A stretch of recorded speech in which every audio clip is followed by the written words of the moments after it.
आज मैं प्रायोगिक भूगोल के अध्ययन के तहत भूगोल में सांख्यिकी के प्रयोग के अंतर्गत स्टूडेंट टी टेस्ट की गणना किस प्रकार से की जाती है इसके संदर्भ में अपने विचार व्यक्त करूँगा। टी टेस्ट स्टैटिस्टिकल टेस्ट है और इसका उपयोग दो समूहों के मध्य मानों की तुलना के लिए किया जाता है। टी टेस्ट का उपयोग परिकल्पना की टेस्टिंग के लिए किया जाता है। इसमें ये पता लगाया जाता है कि दो समूहों के बीच में सार्थक अंतर है या नहीं। जो टी टेस्ट है, टी टेस्ट दो मध्यमानों के अंतर तथा अंतर के मानक के त्रुटि का अनुपात होता है। इसका फॉर्मूला ये दे रखा है, E बराबर x bar 1 minus x bar 2। ये पहले मध्यमान है, मीन वैल्यू है, ये दूसरे की मीन वैल्यू है और ये स्टैंडर्ड एरर है। T is the T value, x1 x2 are the means of two groups, दोनों समूहों के ये मध्यमान है और ऐसी standard error of the two groups, दोनों ग्रुप की स्टैंडर्ड एरर है। जो टी वैल्यू का जो मान आता है तो इसको एक स्टूडेंट टी टेबल होती है, उससे इसको कंपेयर किया जाता है। कंपेयर करने के बाद में अगर ये मान जो कैलकुलेटेड मान होता है और टेबल के मान से कम होता है तो नल हाइपोथेसिस को हम स्वीकार करते हैं। अगर ये कैलकुलेटेड मान जो होता है टेबल के मान से अधिक होता है तो नल हाइपोथेसिस को हम रिजेक्ट करते हैं।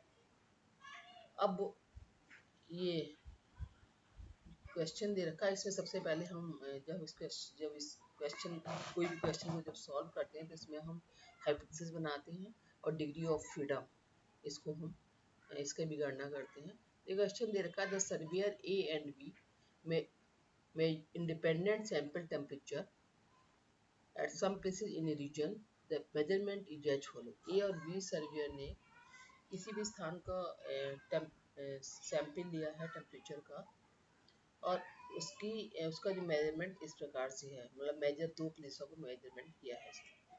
तो ये सर्वियर ए का वन प्लेस का ये है, सर्वियर बी का उसी प्लेस का ये है, सर्वियर 2 का ये है, सर्वियर बी का ये है। इस प्रकार से ये पूरा 10 प्लेसेस का ये टेम्परेचर दे रखा है।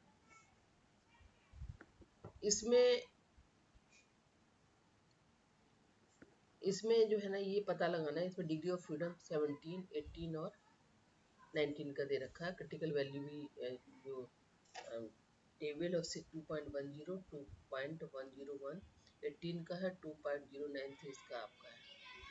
तो इसको 0.05 टेबल ऑफ सिग्निफिकेंस पे इसका हम इसको टेस्ट करेंगे कि ये मतलब 0.05 सिग्निफिकेंस मतलब है कि ये आपका 95% इसकी संभावना जो आपने हाइपोथेसिस 95% संभावना आपकी सही है या गलत।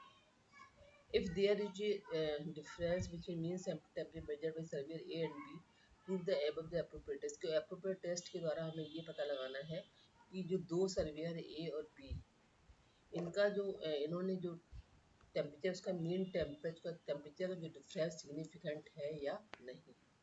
तो इसमें ये दो हाइपोथेसिस बनाएंगे। सबसे पहले एक नल हाइपोथेसिस होगी, दूसरी आपकी अल्टरनेट हाइपोथेसिस। दो समूहों के मध्य मानों के मध्य सार्थक अंतर है या नहीं है। मध्य बीच हमने ले रखा है, इसको मध्य कर दो समूहों के मध्य मानों के मध्य सार्थक अंतर नहीं है, पहली हाइपोथेसिस है। दूसरी हाइपोथेसिस है दो समूहों के मध्य मानों के मध्य सार्थक अंतर है, मध्य मानों के मध्य सार्थक अंतर है, सार्थक अंतर है।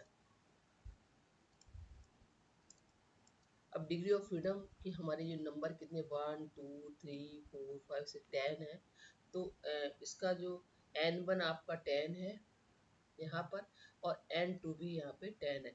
n1 प्लस n2 माइनस इसका -1 होगा, इसका माइनस तो -2 हो गया, तो 10 प्लस 10 -2 डिग्री ऑफ फ्रीडम हो गया 18 हो गया। तो हमारी जो ये तीन वैल्यू कंफ्यूज करने के लिए लिखी गई है, तो ये 18 का जो क्रिटिकल वैल्यू 2.101, इससे हम कंपेयर करेंगे। अब एक जो क्वेश्चन दे रखा है उसको हमने इस तरह से यहाँ पे नोट कर लिया। सीरियल नंबर है 1 2 3 4 5 6 7 8 9 10। सर्वियर ए का जो मान है टेम्परेचर का वो हमने यहाँ पे लिख लिया है। इसको टोटल किया तो ये मान है 270। इसकी मीन लिया तो 270 डिवाइडेड बाई जो हमारे नंबर है उससे 10 से हमने डिवाइड किया तो 27 आया। और 27 से हमने x1 माइनस एक्स बार 1, इससे हमने 35 से 27 को घटाया तो 8 आया। 27 से 27 घटाया तो 0 है। 29 से हमने क्या कहते हैं 31, 27 से हमने 31 से 27 घटाया तो 4 आया। और 34 से 27 घटाया तो आया आपका 7 आया। और 21 से 7 को घटाया तो -6 आया। 24 से 27 को घटाया तो आपका -3 आया। 28 से 27 को घटाया मतलब ये तो 1 आया। 18 से 27 घटाया तो -9 आया। 22 से 27 घटाया तो -5 आया। 30 से 27 घटाया तो 3 आया। तो इसका हमने स्क्वायर कर लिया x1 माइनस एक्स बार 1 का होल स्क्वायर। 8 8 8 64, 4 4 16, 7 4 7 7 49, 6 6 36, 3 3 9, 1 2 1, 9 9 9 9 इंटू 9 81 हो जाएगा। और 5 5 25, 3 3 9। इसका भी हमने टोटल इसमें कर लिया तो आया 290। अब इसके बाद दूसरी जो वैल्यू है सर्वियर v की जो हमने इसमें दे रखी थी ये वैल्यू, इसको हम ये यहाँ पे ये वैल्यू यहाँ पे रखी है। इस वैल्यू को भी कर लिया है यहाँ पे। तो ये 24 है, ये इसकी वैल्यू यहाँ पे नोट डाउन कर लिया। इसका टोटल कर लिया वैल्यू का 290 आया। तो सिग्मा x2 अपॉन n, इसका भी मीन निकाला x2 का। 290 अपॉन 10 बराबर 29 है। तो 29 से 24 से 29 को घटाया तो -5, 24 से 29 -5, 27 से 29 हो तो -2, 26 से 29 हो -3, और 34 से 29 घटाया तो 5 आया। इसे 26 से 29 घटाया तो -3, 21 से 29 घटाया तो -8, 36 से 29 घटाया तो 7, 37 से 8, और 35 से 29 घटाया तो 6 आया। इसके बाद इसका स्क्वायर कर लिया 25 25, 2 2 जा 4, 3 3 जा 9, 5 5 जा 25, 3 3 जा 9, 8 8 जा 64, 7 7 जा 49, 8 8 जा 64, और 6 6 जा 36। फिर इसका टोटल कर लिया तो टोटल आया 310 आया। अब नेक्स्ट स्टेप है इसमें कि हमें SD निकालना है। SD of the two samples, in samples का हमें SD निकालना है। तो SD निकालने का फॉर्मूला है sigma x1 minus x bar 1 का whole square upon n1 minus n minus 1 plus sigma x2 minus x bar 2 का whole square x2 minus 1। SD निकाला हमने तो ये हमारा इसका जो मान है 290 अभी हमने कैलकुलेट किया था। x1 का हमारा 290 था, x1 का 290 था, x2 का 310 था। तो हमने 290 को यहाँ पे रखा और 310 को यहाँ रखा। और n1 10 है -1 कर दिया, n2 भी 10 है 10 -1 कर दिया। तो ये 290 में 9 से डिवाइड किया, 310 से 9 को डिवाइड किया तो ये आपका 600 अपॉन 9 आया। तो 66.67 आया। 600 से 9 को डिवाइड किया तो 66.67 आया। तो ये वैल्यू आई 8.16। अब इसके बाद क्या करना है, अब स्टैंडर्ड एरर निकालना है। स्टैंडर्ड एरर का फॉर्मूला है SD into n1 plus n2 n1 into n2। SD निकाला, SD तो अभी हमने निकाला था 10 प्लस 10, n1 की वैल्यू 10 है, n2 की वैल्यू 10 है, इसको जोड़ा 10 इंटू 10 को मल्टीप्लाई किया तो 8.16 आपका SD का मान है। 10 प्लस 10 को जोड़ा 20 आया, 10 इंटू 10 को जोड़ा 100 आया। तो 8.6, 20 से 100 को डिवाइड किया तो 0.2 आया। 8.616 अंडर रूट 0.2 का जो मान होगा 0.447 होगा अंडर रूट पे। तो 8.16 इंटू 0.447 से मल्टीप्लाई किया तो 3.648 आया। अब इसके बाद टी टेस्ट निकालना है, तो मुझे स्टैंडर्ड एरर की वैल्यू पता लग गई, ये स्टैंडर्ड एरर की वैल्यू है। इसके बाद मीन जो अभी हमने पहले कैलकुलेट किया था, ये मीन 27 इसका था, 29 इसका था।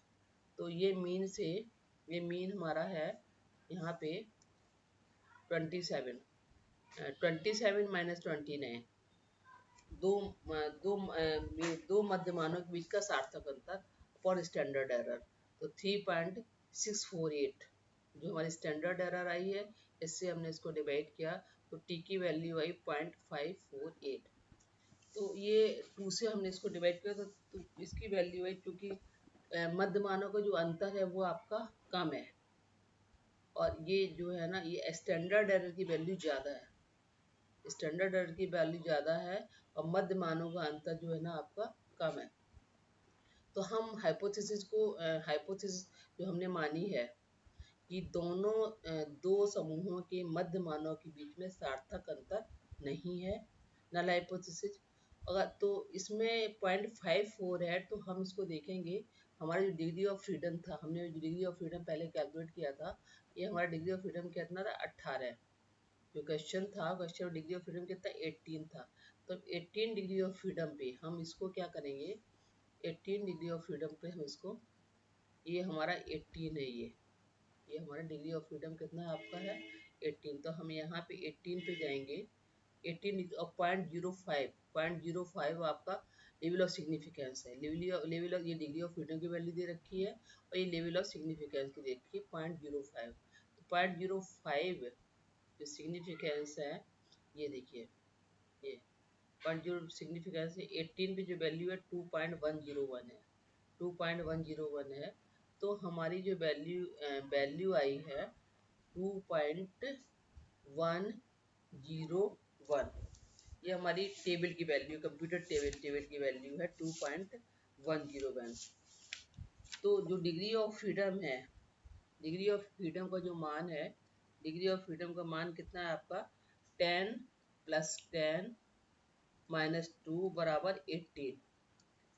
तो 18 degree of freedom, 18 degree of freedom पर जो 5% विश्वास लेवल ऑफ 5% विश्वास स्तर, लेवल ऑफ सिग्निफिकेंस को बोलेंगे विश्वास स्तर, 5% विश्वास स्तर पर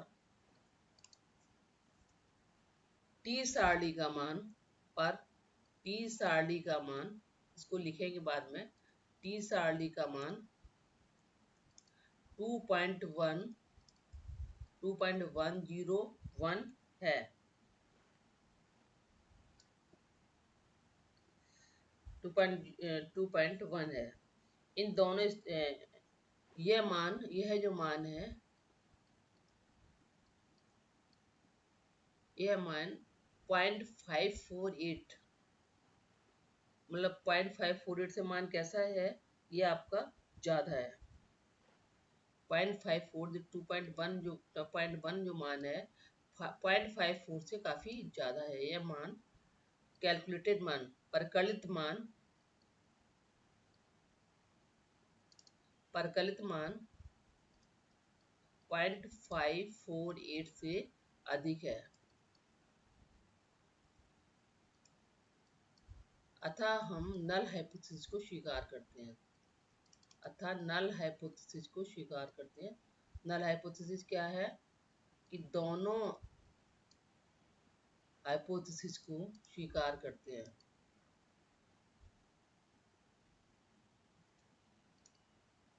और नल हाइपोथेसिस क्या है कि दोनों समूहों के मध्य मानों के मध्य सार्थक अंतर नहीं है। तो हमारी जो हाइपोथेसिस है कि जो दोनों प्रतिदर्श है, पहली जो नल हाइपोथेसिस है, दोनों प्रतिदर्श के मध्य मानों के बीच सार्थक अंतर नहीं है, सार्थक अंतर नहीं है।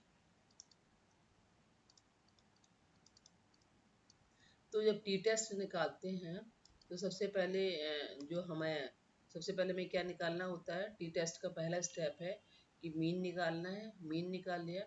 मीन निकालने के बाद में हमने इसका डेविएशन निकाला, डेविएशन का स्क्वायर निकाला, एक्स का निकाला, और फिर हमने x1 का निकाला, उसके बाद x2 का भी डेविएशन निकाला और उसके भी डेविएशन का स्क्वायर निकाला।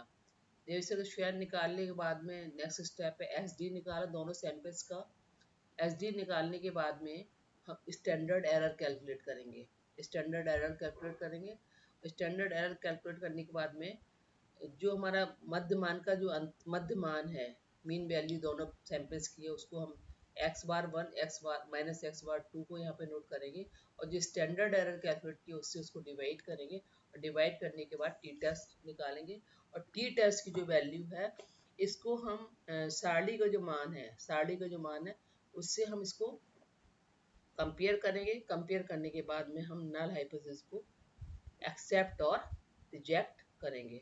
तो इसमें हमने नल हाइपोथेसिस को एक्सेप्ट किया है कि दोनों प्रत्यक्ष के मध्य मानों के बीच सार्थक अंतर नहीं है, क्योंकि ये वैल्यू जो है ना सारणी के मान से काफ़ी कम है। अगर सारणी के मान से ये वैल्यू अधिक होती तो नल हाइपोथेसिस को हम रिजेक्ट कर देते, क्योंकि ये मान सारणी के मान से कम है, जिससे नल हाइपोथेसिस को हमने स्वीकार कर लिया है। Thank you.